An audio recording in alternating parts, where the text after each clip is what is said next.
सबसे बड़ी गलती कर रहा है अंसारी साहब का परिवार कि वो एफआईआर दर्ज कराने की कोशिश नहीं कर रहा, सिर्फ उनकी जान बचाने की कोशिश कर रहा है। जान इस तरह नहीं बचेगी।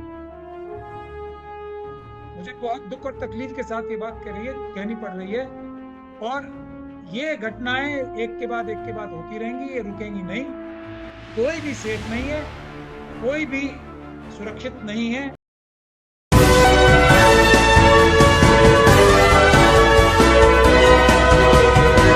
पल पल न्यूज से मैं हूं आपके साथ नदीम अकरम। मुख्तार अंसारी को लेकर के जिस तरीके की खबरें सामने आई उसमें प्रशासन में हड़कंप मच चुका है।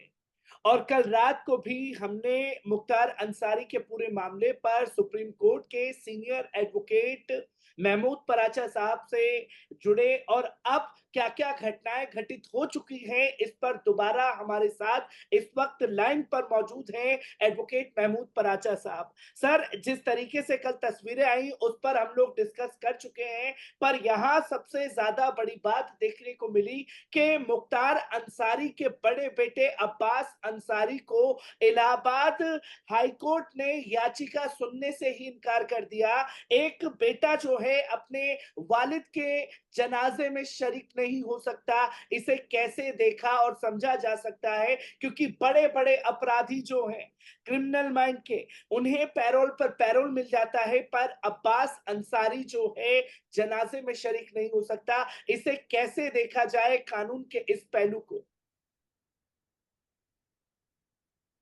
देखिए, इसमें सबसे बड़ी महत्वपूर्ण बात यह है कि ये आपको उनकी लीगल टीम से पूछना चाहिए, पहली बात। और ये हम सब लोगों को जो कमजोर तबकों से आते हैं, ये हमें इस बात को समझना चाहिए कि ये कौन सी मानसिकता है जो संविधान विरोधी गतिविधियां करती है। चाहे वो मॉब लिंचिंग के केस हो, जब तक हम बीमारी की जड़ नहीं पकड़ेंगे, हम सिर्फ पत्ते काटते रह जाएंगे, कैंसर की जड़ तक नहीं पहुंचेंगे। मॉब लिंचिंग के केस होते हैं, ये हाथरस में बेटी के साथ बलात्कार और हत्या की जाती है, पुलिस के लोग खुद लाश को जला देते हैं, डीएम और एसपी और बड़े बड़े सीनियर लोग मिलके। ऑब्वियसली उसमें हाईएस्ट लेवल पे चीफ सेक्रेटरी वगैरह सब इन्वॉल्व हैं और थे, और उसके सबूत हाई कोर्ट की एक पीआईएल जो सो मोटो हुई थी उसमें आया। उसके बाद अभी अभी रामपुर में उसी तरीके से, हालांकि हम लोगों ने हाई कोर्ट से, लखनऊ बेंच से ये ऑर्डर कराए थे कि अब इसके बाद किसी भी तरीके से पुलिस जो है, किसी की भी अगर ऐसे डेथ होती है तो उसकी अंत्येष्टि या उसकी बॉडी को जलाएगी नहीं जब तक उसके परिवार वाले आना चाहिए। ये ऑर्डर लेने के बावजूद भी रामपुर के बच्चे की गोली मार के हत्या की। क्यों? क्योंकि वो बाबा साहब की तस्वीर लगा रहा था और उसके बाद उसकी लाश भी जबरदस्ती जला दी ताकि सबूत मिटा दिए। ये बुनियादी बात है। उसके बाद अतीक साहब का केस था, किसी ने कुछ कहा,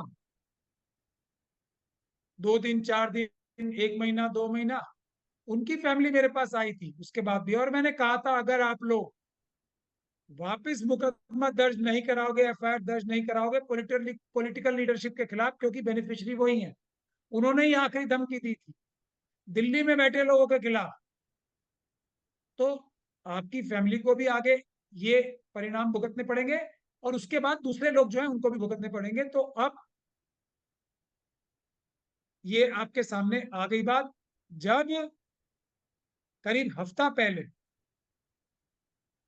या कुछ दिन पहले उनको अस्पताल ले जाया गया था, तब भी मैंने इंटरव्यू दिए थे और मैंने यही कहा था कि ये सबसे बड़ी गलती कर रहा है अंसारी साहब का परिवार कि वो एफआईआर दर्ज कराने की कोशिश नहीं कर रहा, सिर्फ उनकी जान बचाने की कोशिश कर रहा है। जान इस तरह नहीं बचेगी।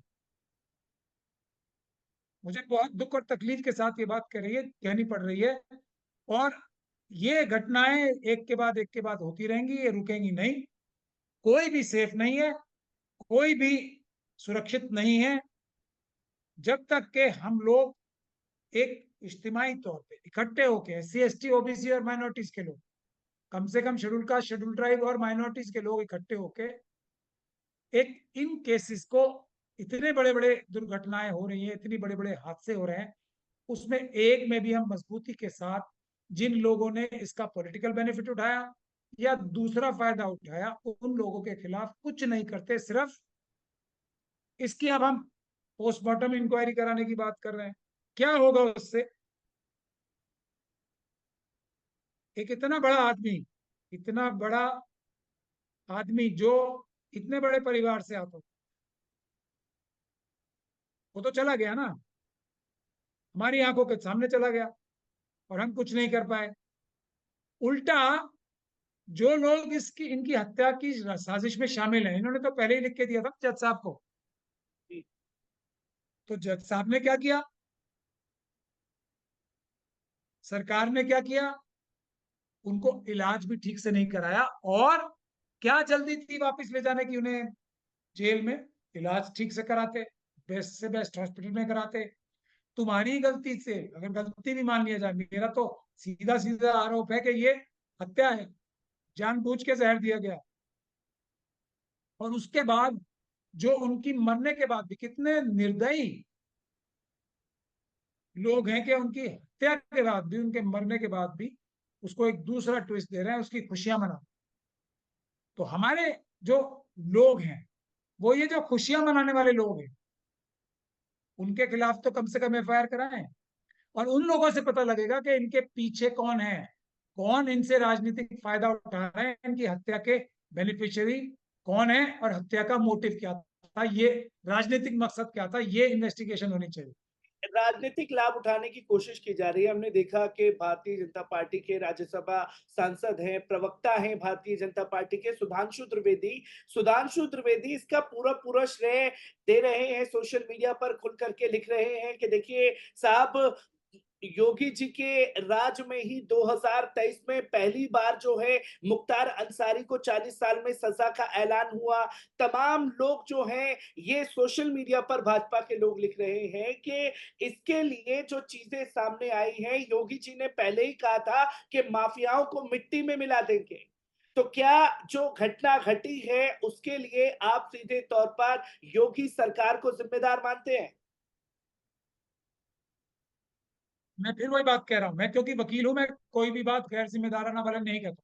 मोटिव नजर आ रहा है ना, सुधांशु त्रिवेदी जी फायदा उठाने की कोशिश कर रहे हैं। सुधांशु त्रिवेदी जी बीजेपी के एक बड़े नेता हैं, जिम्मेदार नेता हैं, हल्की बात नहीं करते हैं। लेकिन उनका जो केस होता है वही पूरा हल्का है ना, इसलिए। लेकिन वो बहुत सभ्रांत तरीके से बात करते हैं। लेकिन उनकी पार्टी की आइडियोलॉजी ही क्राइम करने जैसी होती है, तो इसलिए वो क्राइम को ही डिफेंड करते हैं। तो अब ये बताइए कि मैं क्या कह रहा हूँ वकील की हैसियत से, कि एफआईआर दर्ज होनी चाहिए और सिटिंग जज हाई कोर्ट के या सुप्रीम कोर्ट के उसको मॉनिटर करने चाहिए। फ्री एंड फेयर इन्वेस्टिगेशन इसमें होनी चाहिए, तभी पता लगेगा कि कौन इसका बेनिफिशियरी है भारतीय जनता पार्टी में से। जांच क्योंकि और कोई पार्टी तो इसकी खुशियां नहीं मना रही है, डायरेक्टली इनडायरेक्टली उनको ब्लेम नहीं कर रही है और क्रेडिट नहीं ले रही। मरने के बाद भी रहम नहीं किया जा रहा। क्यों? क्योंकि इससे राजनीतिक लाभ उठाना है। ये वो मानसिकता है जो हिरन पांड्या का मर्डर करा सकती है। ये वो मानसिकता है जो अडवाणी जी को साइडलाइन कर सकती है। ये वो मानसिकता है जो अपने खुद के चीफ मिनिस्टर्स को, आज ये खतरा महसूस हो रहा है उनको, शिवराज सिंह जी को, रमन सिंह जी, दूसरे लोगों को, कि उनकी भी राजनीतिक एकदम खत्म किया जा सकता है। उसके दूसरी तरफ जो लोग इनके साथ हैं, अजीत पवार जी हो, अभी एक अशोक चौहान जी गए, उनको मदद, और दूसरे लोगों को जो भी इनकी राह में आते हैं रोड़ा अटकाने या उनको लगता है उनसे खतरा है, चाहे वो पार्टी के अंदर हो या पार्टी के बाहर हो, उनका ऐसा भयानक इलाज ये लोग करते हैं। तो ये मानसिकता के से लड़ने का एक ही तरीका है कि हम लोग पूरी ताकत से एक तरीके से कानूनी मुकदमा किया जाए इनके ऊपर और इनको जेल भिजवाने का काम, अगर इनके खिलाफ सबूत आते हैं तो किया जाए। ऐसी कोशिश होती ही नहीं है, इसीलिए इनके हौसले बढ़ते जाते एक आखिरी सवाल आपसे लेना चाहूंगा कि जिस तरीके से अब्बास अंसारी को रोका गया है, एक केस को अगर देखा जाए तो हम देख रहे हैं कि चाहे राम रहीम हो, चाहे भारतीय जनता पार्टी के और नेता हो, उन्हें पैरोल पे पैरोल मिल जाती है। अब्बास अंसारी अपने वालिद के जनाजे में शामिल नहीं होता।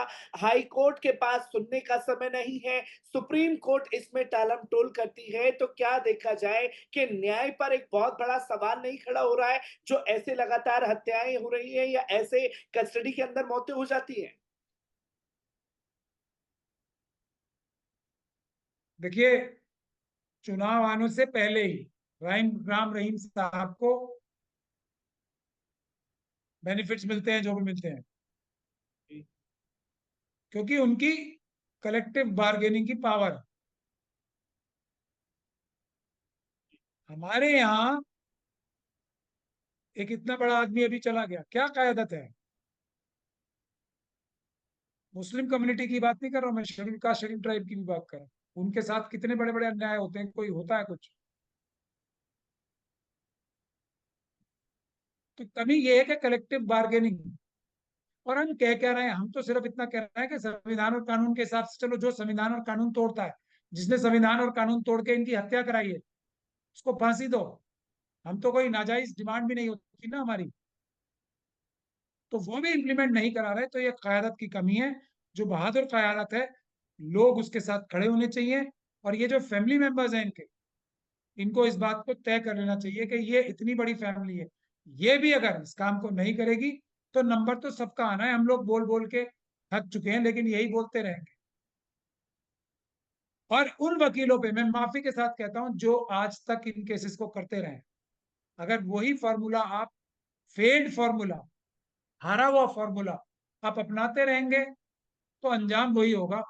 वही स्ट्रेटेजी बार बार अपनाएंगे तो अंजाम वही होगा जो पहले उस स्ट्रेटेजी को अपनाने वालों का हुआ है।